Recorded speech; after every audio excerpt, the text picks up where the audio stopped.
Abba Comunicaciones Pastorales presenta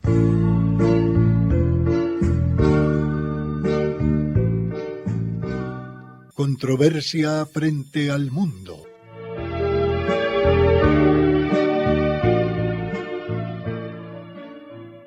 Un despertar a los apremiantes problemas de la sociedad actual y una búsqueda de soluciones.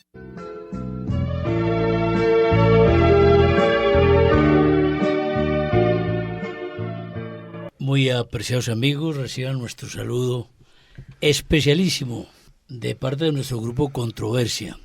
Hoy no estamos todos los del equipo, nos falta Ramón, pero nos dejó un tema que aparentemente es abstracto, muy abstracto, como si no tuviésemos amplitud para poderlo como desgajar, como en fin, discernir. Pero si uno profundiza un poquito, resulta que este tema es el eje del problema hoy de la humanidad. Nos decía Ramón, analicen hombre del mundo, hombre de Dios. Y se le pone un poquito de cabeza a esto y realmente la humanidad se divide en dos. Se divide en dos. ¿Quiénes viven del mundo? ¿Quiénes viven de Dios? Recuerda uno el Evangelio. Ustedes viven en el mundo, pero no son del mundo. Nos dice la palabra de Dios.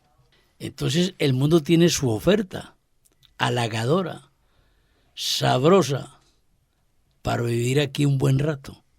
Y tiene su oferta halagadora, trascendental, para vivir una eternidad bien. El hombre de hoy está hecho para ingerir comida espiritual o ingerir desechos. El mundo de hoy está hecho para eso. No sé si esta introducción religioso-filosófica podrá estar adecuada para ese pensamiento que nos presenta como punto inicial de conversación nuestro amigo ausente Ramón.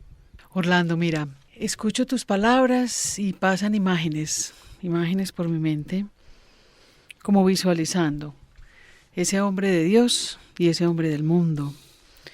Y no sé por qué me detuve como en las redes, ¿cierto? Y me dio la impresión como de que las redes sociales y toda esta cosa, como que por ahí trasega en gran medida el hombre del mundo.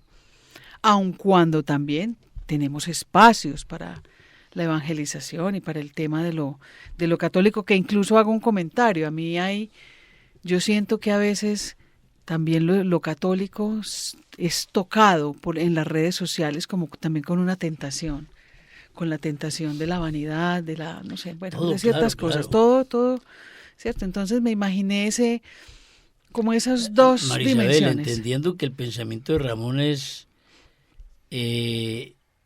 deísta, sí es deísta, hombre de Dios, en contraposición al hombre del mundo, pero deísta en el sentido de hablar del hombre de buena voluntad bajo cualquier denominación de fe, o sea, no necesariamente la católica, sino el hombre que se le apunta a lo sano, a lo santo, a lo bueno. El hombre que tiene una trascendencia, definitivamente, que tiene esa experiencia de trascender, sí, en lo espiritual, pero hago la acotación porque, como les decía, pasaron pues como estas imágenes por mi mente, y yo creo que nosotros podemos identificar claramente, y yo diría que en las actitudes sobre todo, en las actitudes de tanta gente que uno dice, ve, esta persona está lo que antes llamábamos paganizada, y que creo que todavía por ahí se campea un poco el término. ¿Y qué es eso? Es una persona que como que abandona, ¿cierto? Abandona unos principios, abandona unas actitudes y empieza a ser parte como de una cosa que está ahí en el ambiente que le dice, sé de esta manera, ¿cierto? Ven que aquí te invitamos a un montón de cosas que tú las puedes vivir, experimentar, ¿cierto? Entonces se despliega todo este ser del que estamos hablando, que es un ser, yo diría que la manera como yo lo identifico es un ser muy confuso y muy confundido, porque digamos con toda esta proliferación de información y de todo, ve uno como que adoptan todo, cohonestan con todo, asumen todo sin reflexionar, sin pensar y van al paso como de todas estas modas, ideologías, propuestas, imágenes, todo lo que haya ahí para ofrecer. Ese humano que estamos hablando, que es como el del mundo, es un individuo que es un gran consumidor, diría yo. Entonces, dejo un poquito como la idea, porque fueron como las imágenes que me pasaron por la mente escuchando la introducción del programa. Confuso y confundido, siempre ese pensamiento corresponde a una realidad. Confuso y confundido. Es como si la verdad estuviera sofocada hoy. Sí. Porque hoy en día una persona cree una cosa y si mañana el mundo le dice otra, esa otra va a creer. Y si más adelante le dice otra, esa otra va a creer. No hay fijeza, no hay como personalidad espiritual, no sabe uno cómo pensarlo. Sí, efectivamente, hablar del hombre del mundo y del hombre de Dios es hablar de la historia de una conversión. Es la conversión del corazón. El corazón del hombre, del mundo, tiene que pasar al hombre de Dios. Y esto es la tarea de la Iglesia Católica, es la tarea de la Iglesia, es la tarea de la evangelización, la tarea de los misioneros, nuestro cometido, nuestra responsabilidad.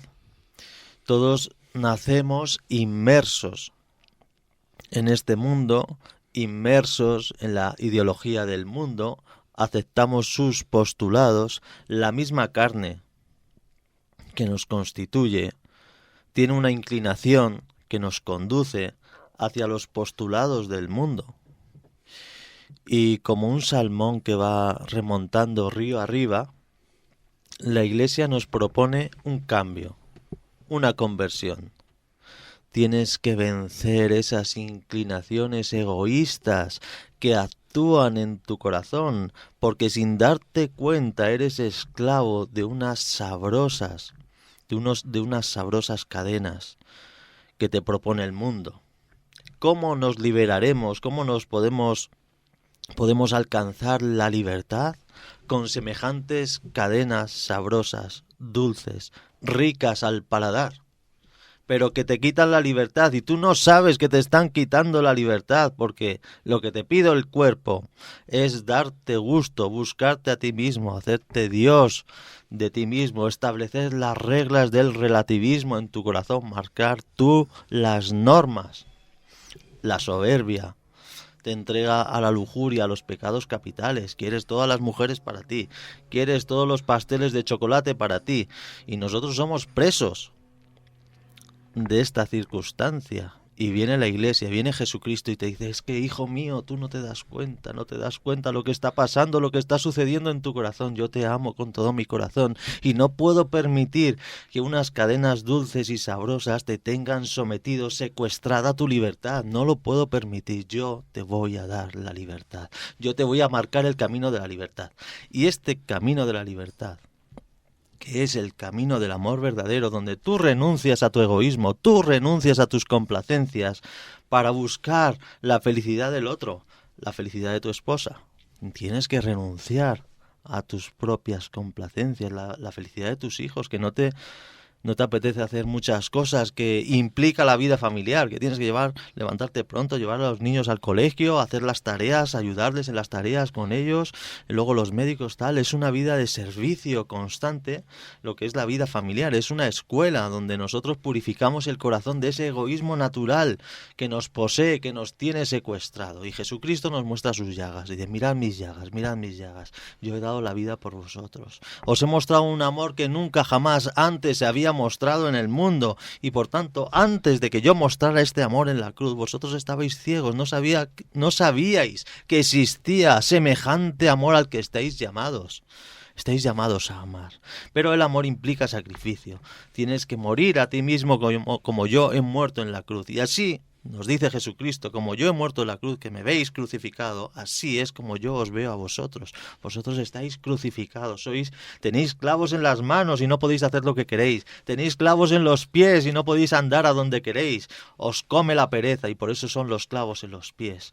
No podéis hacer nada sin mí, estáis secuestrados por el propio egoísmo que os tiene. Os habéis convertido, habéis aceptado el engaño del demonio que os dijo un día que sois dioses de vosotros mismos. Sois dioses, no, falso.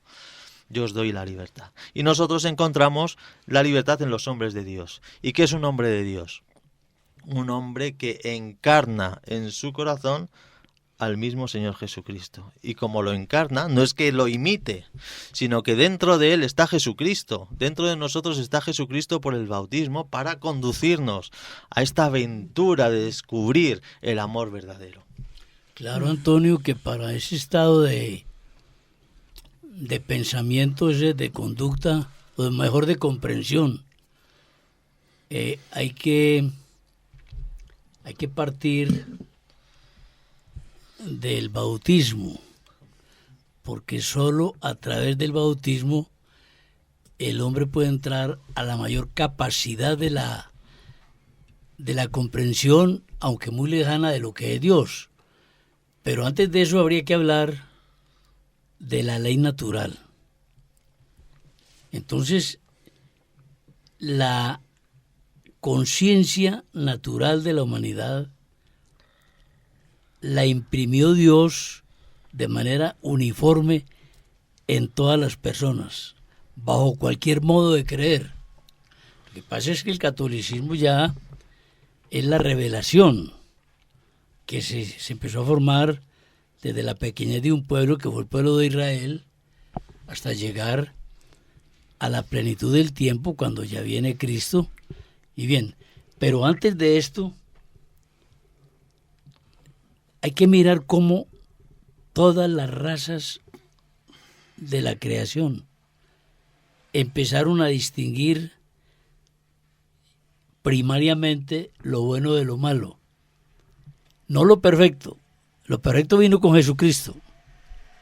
Pero lo primario es que Dios se revela al hombre. ¿De dónde sacó un esquimal? ¿De dónde sacó un animista? ¿De dónde sacó un sintoísta?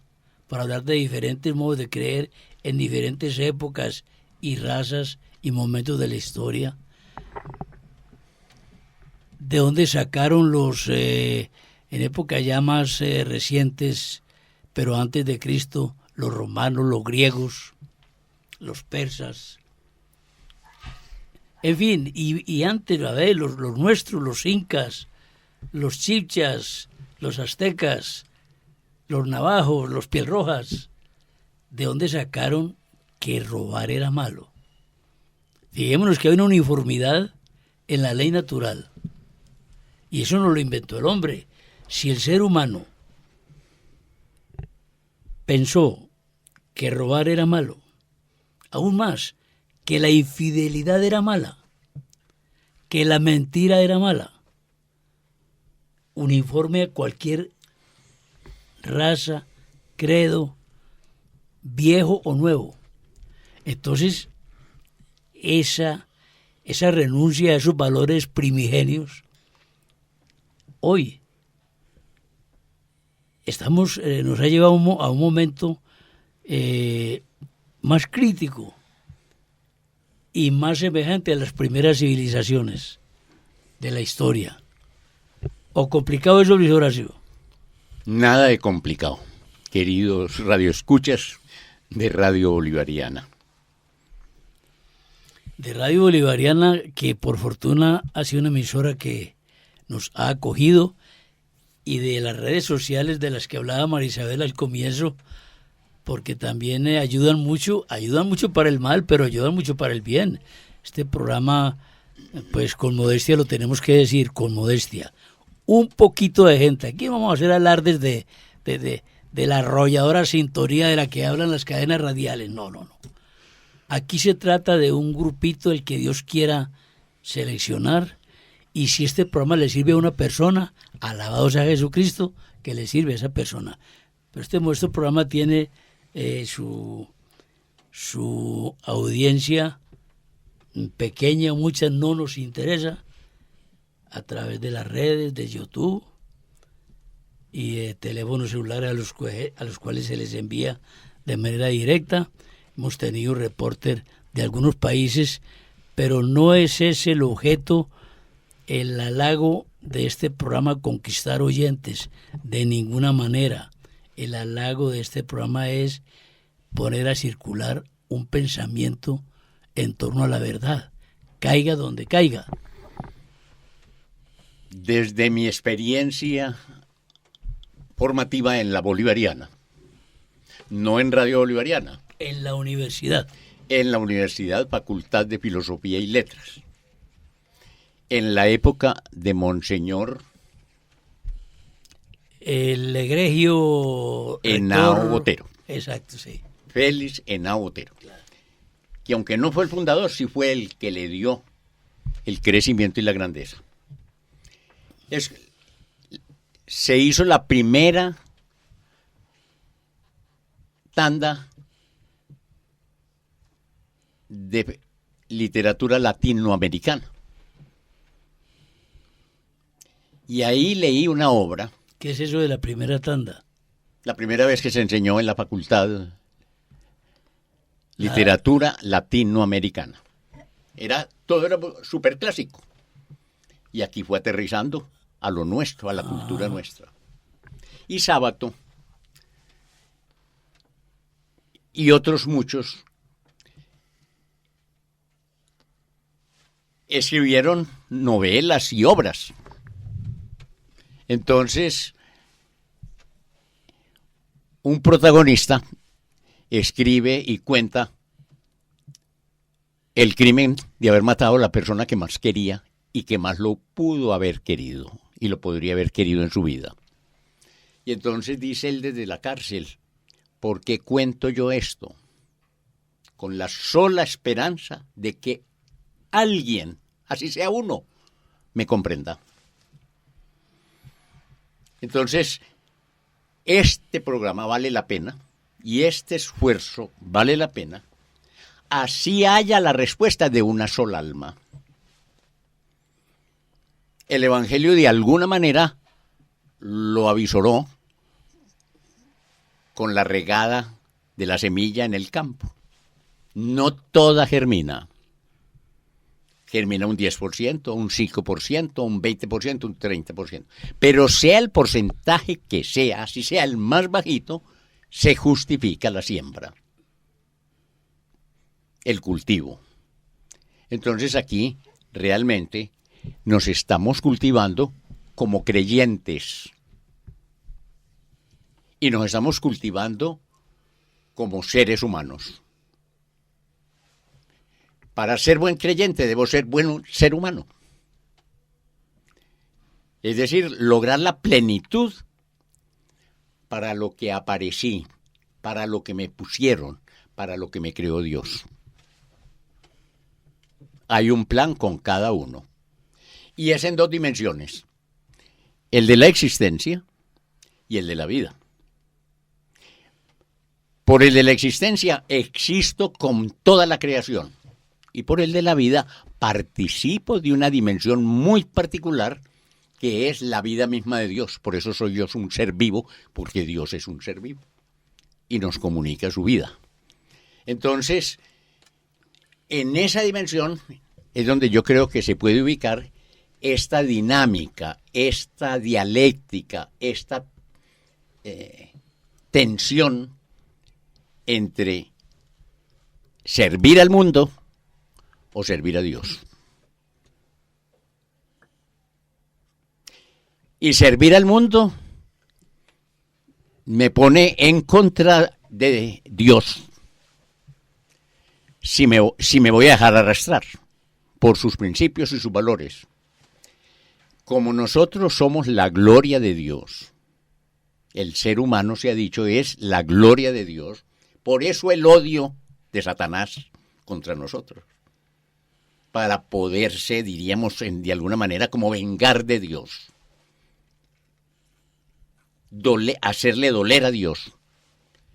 Entonces, ahí es donde está, diríamos, esa dialéctica y esa dinámica que podemos vislumbrar en este planteamiento. Y que nos tiene que llevar entonces a que cada uno de nosotros, los que estamos aquí en el programa y los que nos están escuchando, resolver.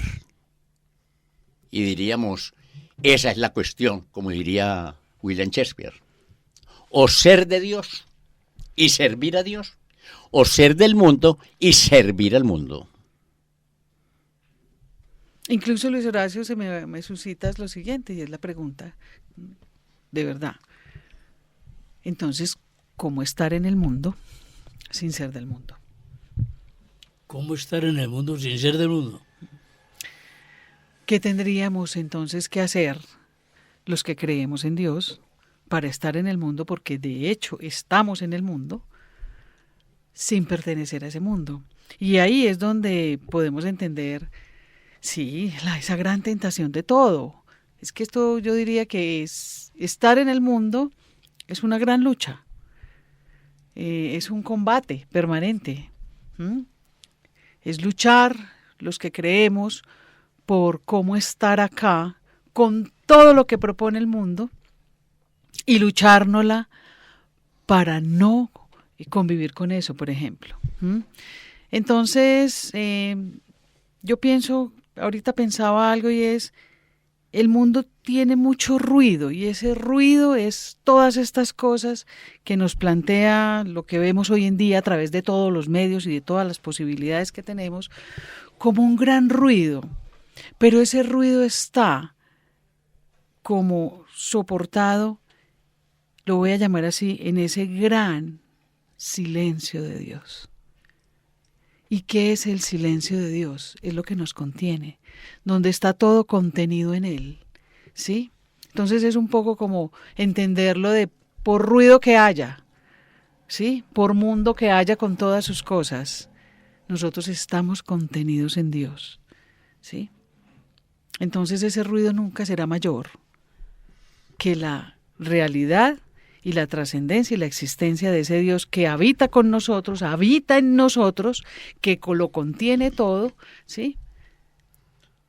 Pero que nos está dando la oportunidad, precisamente, de que con esta realidad, de esta lucha, de esta batalla, pues cada uno va tomando sus propias decisiones. ¿Dónde quiere estar? ¿Quiere estar en el mundo sin ser del mundo? ¿O quiere estar en el mundo siendo del mundo? Hay que tener, digamos, a ver, esto es una escala de valores violada en primera instancia por la contradicción de uno con uno mismo. Quiero explicar esto que ni yo mismo lo entiendo de la siguiente manera. Hay personas que tienen la fortuna, el carisma, la conciencia, sienten el llamado de entregarse mucho a Dios, que lo debiéramos tener todos, pero nuestra mala voluntad no nos permite avanzar.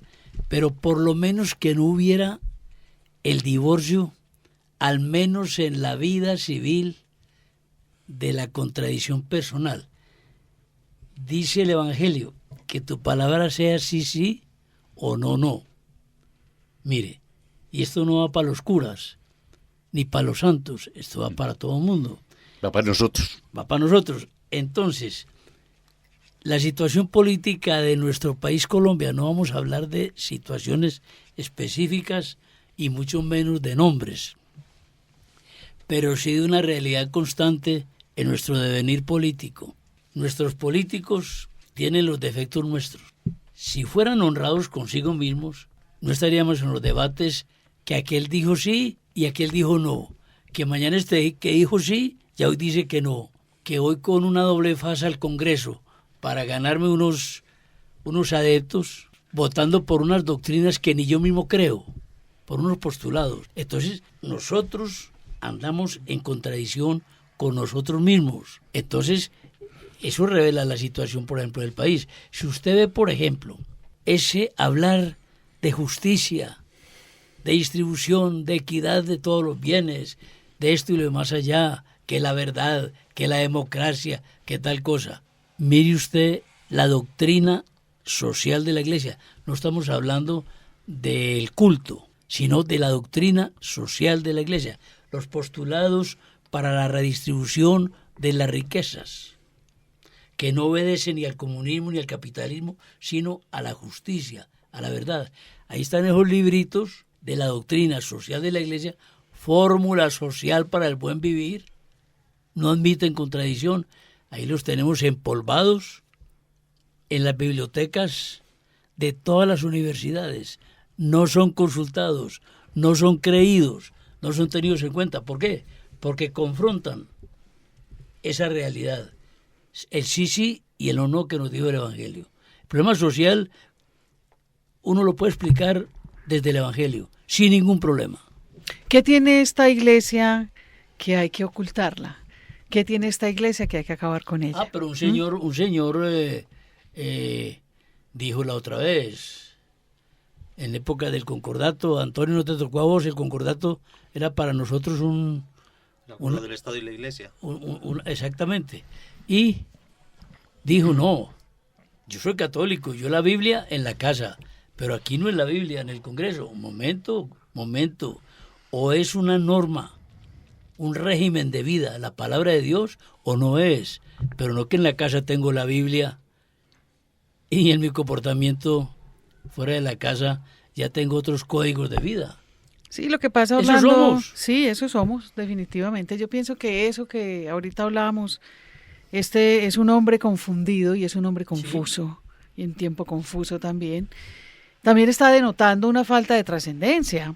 Miren cómo de verdad esa actitud propia también humana de trascender, porque igual el que nosotros hayamos logrado entender y tratar de entender a Dios, de que hay un Dios, de que hay una trascendencia, pues eso sucedió en algún momento, ¿sí? Y cómo vemos paso a paso que se va perdiendo, ¿sí? Se va perdiendo esa actitud, esa disposición humana de querer trascender. Y uno ve incluso, hablando concretamente de lo católico, tanta gente, a mí me dicen mucho, no, es que es un poco de amigas con las que yo terminé en el colegio, se fueron de la iglesia y se fueron a buscar otras, entre comillas, trascendencias, ¿cierto? De pronto más llamativas para ellos, para ellas, ¿cierto? Estas cosas orientalistas, orientalizadas, del yoga y el reiki, todo ese tipo de cosas, que yo pienso que lo que la persona está más bien ahí decidiendo es que el Evangelio, la iglesia, te habla a tu corazón. Te habla directo a tu corazón. Y cuando te hablan a tu corazón y te hablan a tu conciencia, ahí hay algo que a la persona la puede perturbar, ¿sí? Y puede más bien tomar la decisión, no, yo no voy a estar aquí donde a mí me dicen que aquello no, ¿cierto? Entonces más bien me voy para otro lado. La pérdida de la trascendencia creo que para mí sería también una de las características de cuál es el hombre del mundo y cuál es el hombre de pronto de no Dios. es una, de pronto es la que es la pérdida de la trascendencia. Y que la vemos en situaciones cotidianas. Mire, yo lo traigo también a colación, me imagino que a ustedes también les pasa. Lo vemos en cosas mínimas, pequeñas, pero que van teniendo mucho significado. Yo recuerdo un programa que hicimos hace muchos años, Orlando, sobre la pérdida por ejemplo, de lo sagrado. Sí, uno ve, por ejemplo, en la misa, que la gente va a misa ya de cualquier manera, ¿sí? Y de cualquier manera es de sudadera, es en pantalones cortos, es en camisetas no sé cómo, es decir, que uno dice, a ver, un momento, ¿ahí qué hay? Sí, eso es una inmoralidad. Yo no diría que es tanto hacia allá, sino que en esa persona hay una pérdida de la trascendencia, hay una pérdida de esa conexión con lo sagrado. Lo particular es que van a misa, ¿cierto? Vamos a misa, yo no sé si mucha gente, con todo el respeto de la gente, va a misa para hacer una vuelta, ¿cierto? Como una diligencia que tiene que hacer supuestamente moral. Salgamos de la misa. Salgamos de la misa y salimos de la misa a seguir en lo mismo, ¿cierto? Entonces, ¿qué seremos los del mundo? Sí, yo creo que somos más del mundo que seres de Dios, que hombres de Dios. Sí, es una pregunta que creo que nos tiene que hacer ruido. Sí, yo creo que es esencial considerar el llamado que nos hace el Señor, el que hace a sus apóstoles: id y bautizad y proclamad el Evangelio al mundo entero, es decir, a los sintoístas, al nuevo campo de misión que son los jóvenes, al nuevo campo de misión que son el Congreso de los países, de las distintas naciones.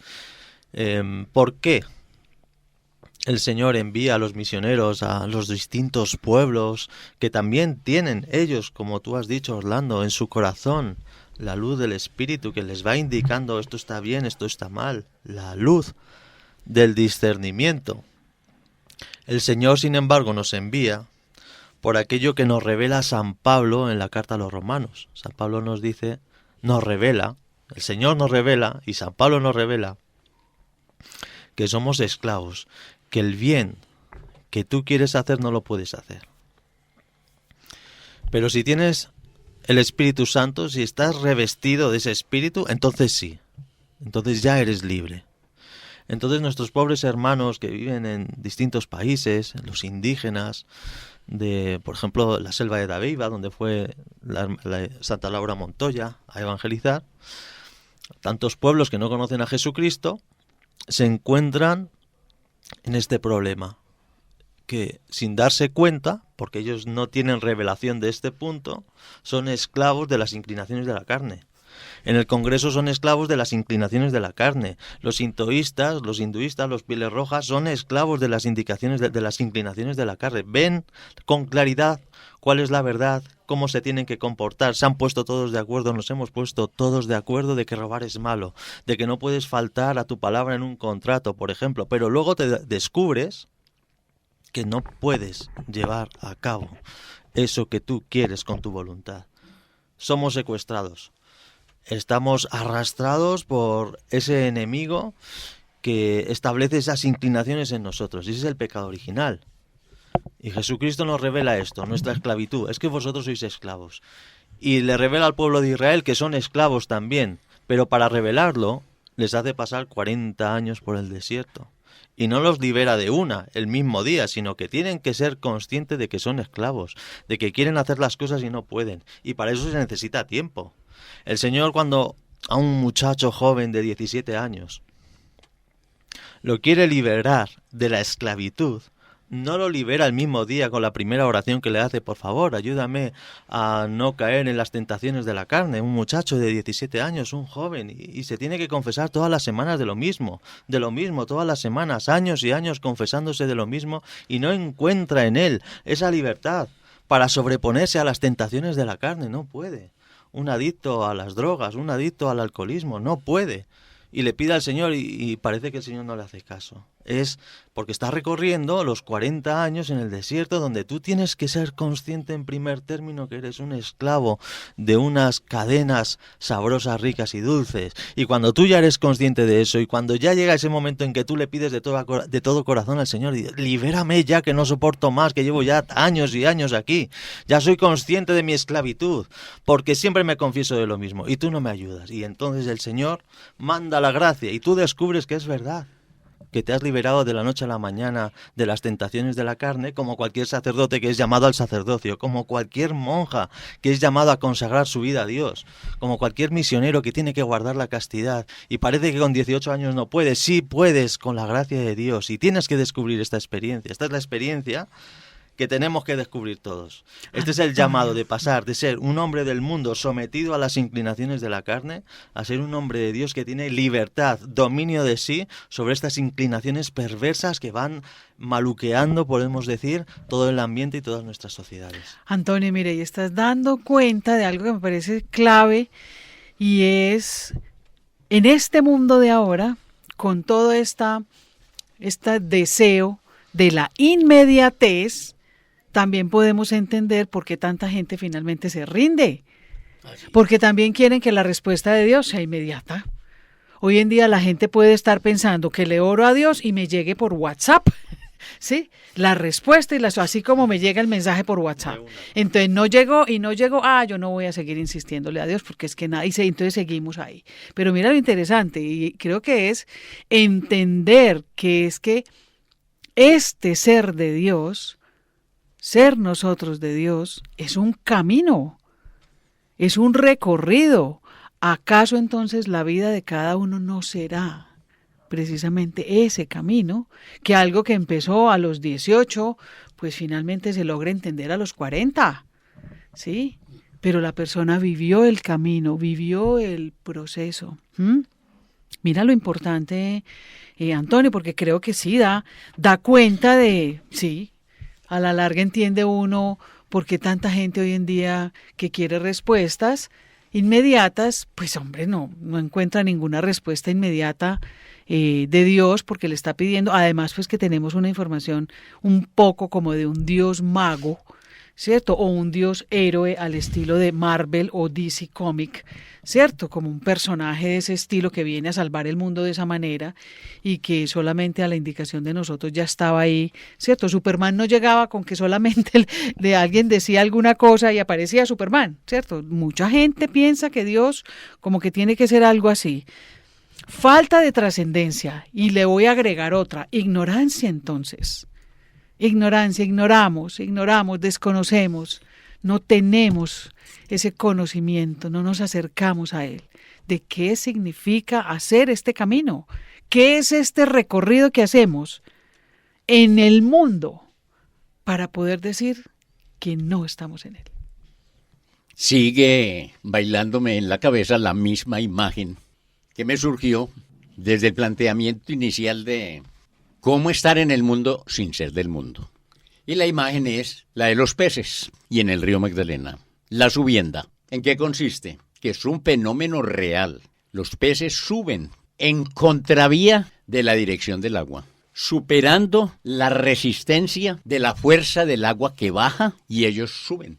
Entonces me parece que es la imagen para mí perfecta de esta dinámica. ¿Cómo estar en el mundo sin ser del mundo? Como el pez. Está en el agua del río Magdalena, pero sin dejarse arrastrar. A contracorriente. A contracorriente. Y no solamente en los problemas de la carne. Ese no es el único pecado que nos asedia. ¿Cómo les parece a ustedes la mentira? La falta de colaboración con el otro, la falta de amor, la falta de comprensión y la omisión.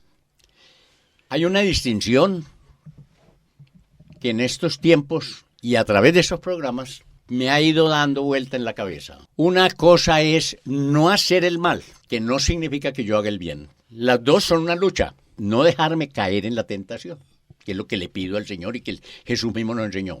No que no tengamos tentación, sino no caer en la tentación. Pero si yo no caigo en la tentación, no me puedo considerar ya bueno y sano y santo. Si no hago el bien. Son dos caras distintas de la misma realidad de nuestra vida.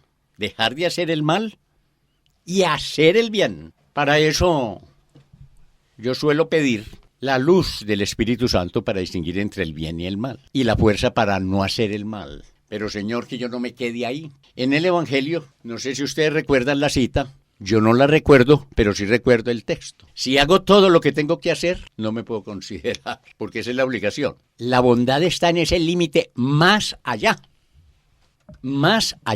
que nos lo dio de ejemplo la Virgen cuando ella recibe la noticia de ser la Madre de Dios y le cuentan que su prima anciana ya lleva 6 meses de embarazo y presurosa, esa palabra es preciosa y rima, presurosa, una palabra preciosa. Toma camino para ir a ayudarle a su anciana prima en esa situación de embarazo. No es solamente el canto de la vida, sino ella, que es la pura, no se queda extasiada en su santidad, sino que hace el bien y hace de su vida lo que propone San Ignacio de alguna manera. En todo amar y servir. Y son esas dos palabras. Es decir, el amor sin servicio no es amor. Si lo quiere tanto, ¿cómo entonces le hace eso? ¿O no le hace eso? Si necesita un favor, si necesita una ayuda, si necesita una mano, si necesita una sonrisa, si necesita un apoyo ético, moral, cultural, económico, de lo que sea. Entonces, realmente, nuestra situación como personas, como creyentes, es remar contra la corriente, como los peces en la subienda. Mira, Luis Horacio, ahí hay algo también que me parece también clave. Y es ese planteamiento de que puede que yo no esté en pecado, pero tampoco estoy haciendo nada más. Estoy en mi vida como ahí, ¿cierto? Ahí simplemente ya. El Apocalipsis ya contestó eso. En la carta a los habitantes de la Odisea. Es una cosa muy terrible. Recuérdanoslo, Orlando. Porque no eres tibio ni eres caliente. Y trae una comparación bastante fuerte. Estoy para vomitarte de mi boca. Y además dice, ojalá fueras frío. U ojalá fueras caliente. Pero como no eres ni frío ni caliente, hombre, la mediocridad. Uno tiene mucha mediocridad. El pecado es la mediocridad. Ni para arriba ni para abajo. Y eso es malísimo. Luis Horacio me hace acordar de eso. Sí, para mí también es clarísimo. Sí, porque de verdad uno puede decir, ay no, yo estoy confesada, estoy en gracia de Dios y todo, pero no hago nada. Mi vida no consiste en ayudar, en dar una mano, no nada. Simplemente, pues no sé, como que estoy en mi casa y ya ahí parqueada. ¿Cierto? Estos días, perdón Marisabel por la interrupción. Estos días un paisano nuestro se conquistó el Everest. Qué bonito. La cima más alta del mundo, ¿no? Eso tiene como cerca de 8.000 metros. A ver, hombre, análogamente, piensa uno, la vida es una conquista del Everest. ¿Una conquista de? Del Everest, del monte allá en la del Everest. Cadena del Himalaya. Pienso yo, pues este pensamiento lo pongo a disposición de los que saben. Dios a mí no me va a pedir que llegue a la punta del Everest, a la cima.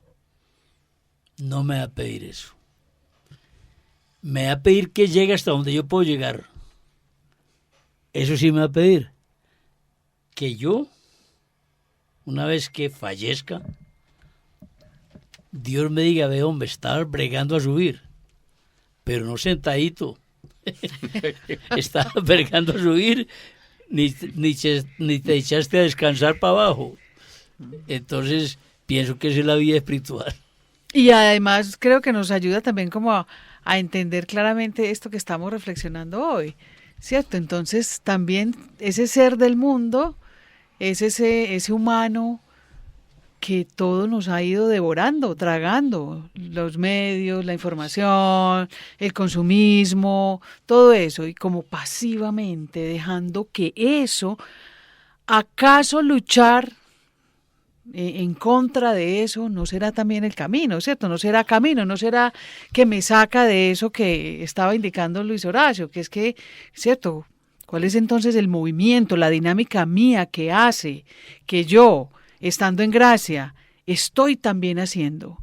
Sí, porque creo que hacer viene a ser como la indicación de que es un movimiento, es una decisión, es una opción, es algo que yo tengo que evidenciar. Porque sí, tranquilamente, este es un mundo que nos invita a estar pasivos, a estar, por eso venden sofás no sé cómo, ¿cierto? Y te ofrecen la mejor manera de estar recostado, acostado, dormido, como silenciado del todo, como, ¿cierto? Como una cosa, pues que, ¿cierto? Eso no somos los humanos. O como la promoción de un hotel que ojalá nadie lo distinga. Una promoción de hace mucho tiempo, porque si lo distinguen van a creer que estamos hablando mal de ese hotel y esa no es nuestra intención.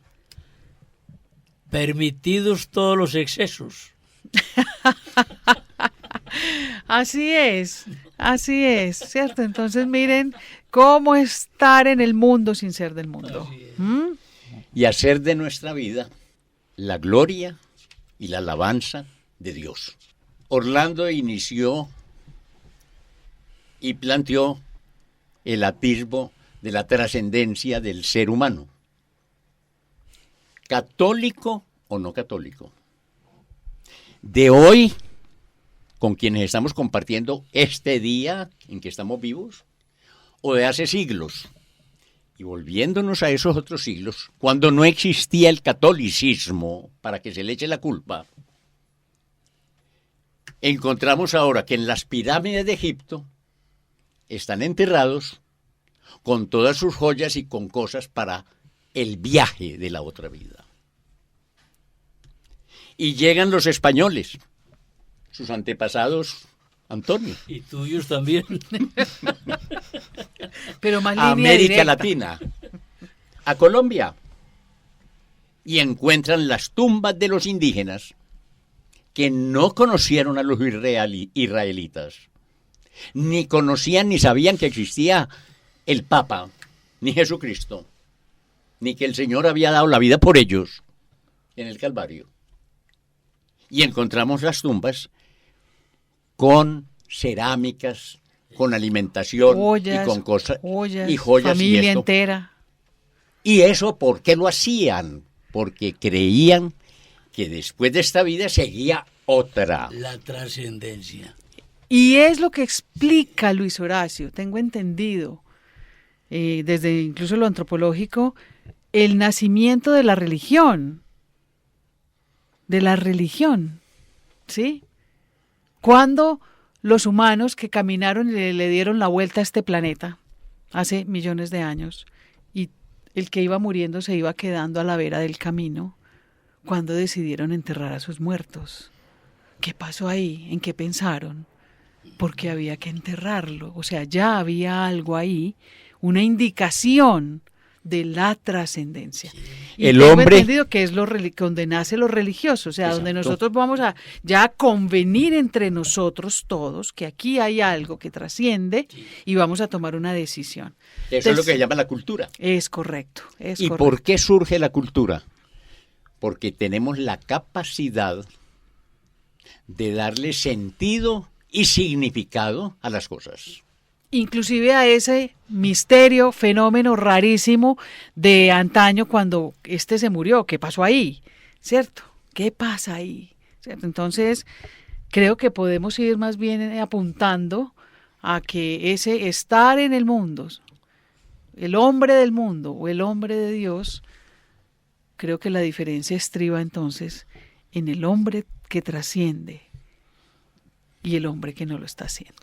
Pasa que yo creo que hay uno de los problemas que atraviesa la Iglesia en este sentido, es el tema de la doble vida de los cristianos bautizados, que sin embargo no viven en la radicalidad del Evangelio, la radicalidad del catecismo, y como comentaba Orlando en la carta, citando la carta a Laodicea del Apocalipsis, los tibios son vomitados de la boca del Señor. Ese vomitar, ese ser vomitado de la boca del Señor, de los tibios, es un salir del cuerpo místico de Jesucristo, salir de la Iglesia como consecuencia del pecado mortal, como si nos estuviera significando ese texto que es horrible a los ojos de Dios, el hecho de que un cristiano que va a misa, que se arrodilla, que recibe el cuerpo y la sangre de Jesucristo, al mismo tiempo se entrega a la nueva era, al mismo tiempo invita a sus hijas a la planificación familiar, al mismo tiempo vota a partidos políticos que no custodian el magisterio, que defienden el aborto, que defienden la homosexualidad, porque no hay que olvidar que nosotros tenemos una doctrina revelada por Dios. El Señor nos dice, oye, cuidado, le dice a los pastores, tienes que cuidar a mis hijos queridos y amados que tienen tendencias homosexuales. Tienes que protegerlos y custodiarlos. Nos dice a todos. ¿Y de qué los tenemos que proteger? ¿De qué tenemos que custodiarlos? Sino de que la homosexualidad, la práctica de la homosexualidad, por poner un ejemplo ilustrativo, va a venir a sus corazones, al de ellos, para destruirles la vida, para hacerlos hombres arrastrados por el pecado, pues como a nosotros también Así como la el adulterio sexual de los hombres, de los heterosexuales, igual, la misma cosa. La misma historia. Lo que pasa que el problema es que esas cosas se defienden por los mismos católicos. Es decir, tú de alguna manera le estás abriendo las puertas lo que nos revela el catecismo de la Iglesia, la doctrina de la Iglesia, es que hay un enemigo invisible que nosotros no vemos, que no sabemos cómo actúa, pero la Iglesia nos dice cómo. La Iglesia te dice, oye, mira, la fornicación antes del matrimonio va a destruir tu corazón, te va a corromper el corazón. La falta de castidad te va a corromper el corazón. Las fantasías sexuales desordenadas te van a corromper el corazón. La práctica de la homosexualidad te va a corromper el corazón. Esa es la revelación de la Iglesia. Eso es lo que nos dice nuestro Padre Dios. Y de tú a partir de ahora, como pastor, tienes que custodiar a tus ovejas de la ideología de género que viene a introducirse en los colegios para perpetrar el engaño del enemigo, para tratar de corromper y apartarnos de Dios. Y esto es, de alguna manera, lo que se contempla hoy en día en todas las parroquias donde no vemos familias numerosas, por ejemplo. Y si no hay familias numerosas es porque se está actuando, se está poniendo en práctica la planificación familiar, que muchas veces no es predicada en el púlpito por los sacerdotes, que predicando la verdad tendrían que custodiar, curar a las ovejas, proteger a las ovejas, que luego uno dice, pues mira, yo no estoy de acuerdo con ese sacerdote, bueno, pues ya tú. Pero el deber de los pastores, de los bautizados, es el de predicar también a donde no llegan los pastores en nuestra vida, en mi vida, pues ahí, mis compañeros de trabajo, ahí no llega la predicación del pastor, pero sí llega la mía, sí llega mi testimonio, que estoy llamado a hablar de esto, que muchas veces por vergüenza uno se calla. O uno lo justifica, ¿no? El otro día estaba viendo yo una entrevista al Papa Francisco, ¿no? Y un entrevistador, creo que era mexicano, que le preguntaba al Papa Francisco sobre el aborto. Y le decía, bueno, ¿y usted cómo justifica entonces? Pero claro, la manera de preguntar era como si él tuviera toda la razón del mundo, como si quisiera estamparle la razón del mundo y el sentido común al Papa encima de la mesa, ponerla encima de la mesa. Le decía, bueno, ¿usted cómo justifica que una mujer que ha sido violada, que tiene 15 años, cómo justifica que no aborte? Como si...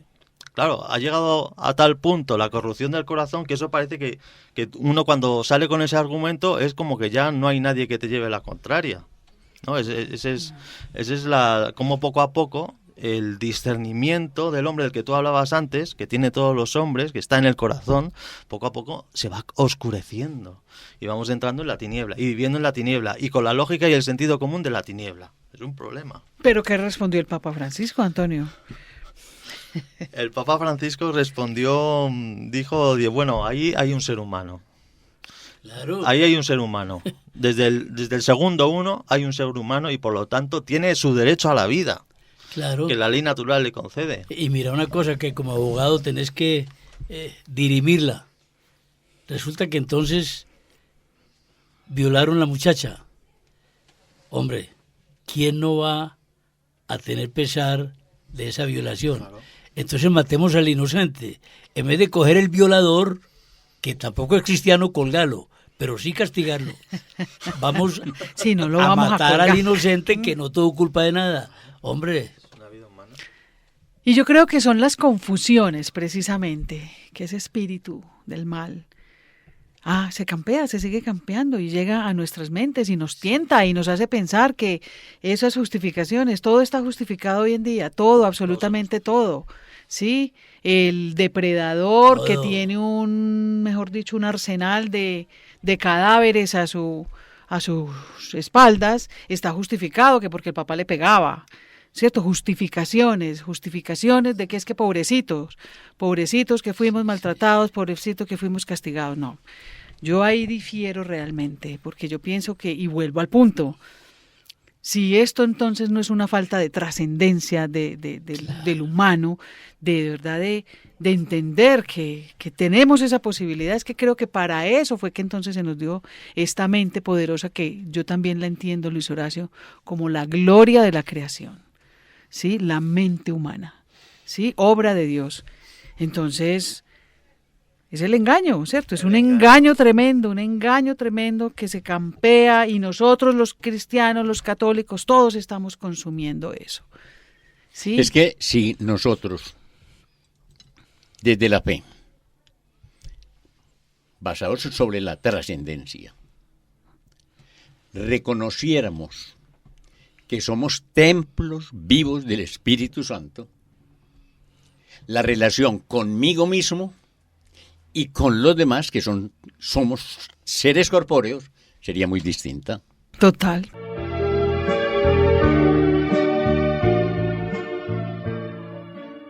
Controversia frente al mundo.